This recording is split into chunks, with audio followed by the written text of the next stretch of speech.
তো আমাদের পুজো দেওয়া হয়ে গেল, অনেক ভিড় ঠেলে আমরা পুজো দিয়েছি। খুব সুন্দর আমাদের দর্শন হয়েছে। আর সবচেয়ে বড় কথা হচ্ছে যে এত ভিড়ের মধ্যেও আমরা যে এত সুন্দর দর্শন করতে পারবো কোনোদিন আমরা ভাবিনি। কারণ মন্দিরে যখন আমরা ঢুকছিলাম তখন আমরা দেখছিলাম যে প্রচন্ড লাইন, মানে এত দূর থেকে এত লাইন মানে হয়েছে। বিকেলবেলা দর্শনের লাইনটা অনেক বেশি। আমাদের যে ঠাকুরমশাই ছিলেন উনি আমাদের বলেছিলেন যে মর্নিংয়ের লাইনে একমাত্র ভিড় কম ছিল, কিন্তু এত লাইনের পরেও এত সুন্দর দর্শন হবে ভাবতেই পারিনি। অনেকটা আমরা ঠাকুরের কাছে গিয়ে দর্শন করেছি, খুব ভালো দর্শন করেছি। মানে এই পুরী আসার যে একটা ঝটিকা সফর আমরা ডিসাইড করেছিলাম যে ঝট করে যাব, একটু দর্শন করে চলে আসব, সেটা কিন্তু আজকে সত্যি সার্থক হলো।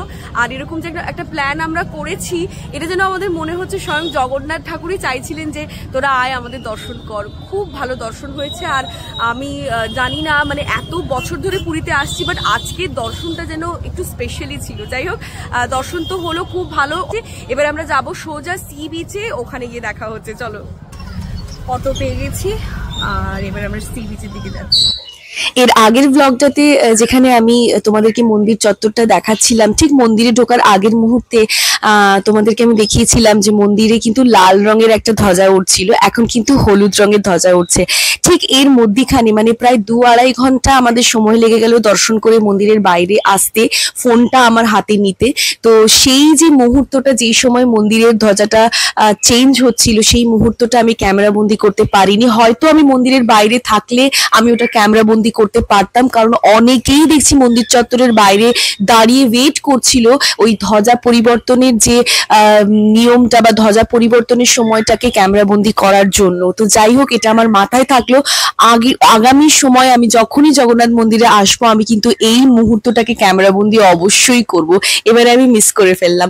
আর এখানে দেখো পুরীর ফেমাস খাজার লাইন দিয়ে দোকান রয়েছে, যেদিকে তাকাবে সেদিকে খাজা। তো দেখতে দেখতে আমরা চলে এসেছি স্বর্গদ্বারের কাছে। এখানে এসে তো দেখতেই পাচ্ছ বাসনের দোকান, কাপড়ের দোকান, কত রকমারি দোকান এখানে রয়েছে। এবারে আর সেরকম কেনাকাটি কিছু করছি না, তবে হ্যাঁ, তীর্থস্থানে এলে মা বাবার জন্য কিছু নিয়ে যেতে হয়, সেটা আমি জানি। আমার ছোটবেলা থেকে আমি আমার মা বাবাকে দেখে এসেছি করতে। তাই এবারে আমি মামনির জন্য নিয়ে যাব হচ্ছে একটা বেডশিট, কারণ মামনির কালারফুল বেডশিট খুব পছন্দ করে। আর দেখি বাবার জন্য কি পাওয়া যায়। তো দেখো, দেখতে দেখতে আমরা সমুদ্রের কাছাকাছি এসে গেছি। আর এখানে এবি এই লঙ্কা বড়ার দোকানটা দেখতে পেয়েই থমকে দাঁড়ালো আর বললো আমি খাবোই খাবো।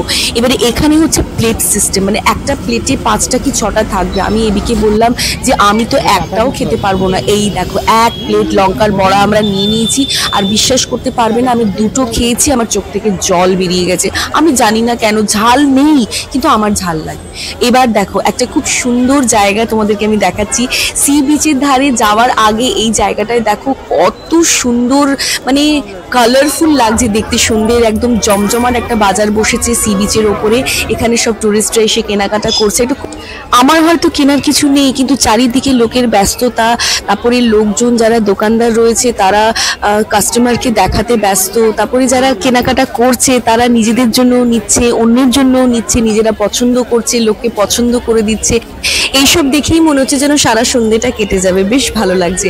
তো চলো আমরা আস্তে আস্তে এগিয়ে যাচ্ছি সমুদ্রের দিকে। ওখানে এবি বললো ঝালমুড়ি খাবে, আর আমি খাবো হচ্ছে মদন মোহন। আমার খুব ভালো লাগে পুরীর এই সি বিচের ধারে বসে মিষ্টি খেতে। তো এইভাবেই দুজনে একটু সমুদ্রের ধারে একটু পা ভেজাবো, একটু বসবো, একটু একান্তে সময় কাটাবো। তো চলো, দেখা হচ্ছে পরের ব্লগে। টাটা।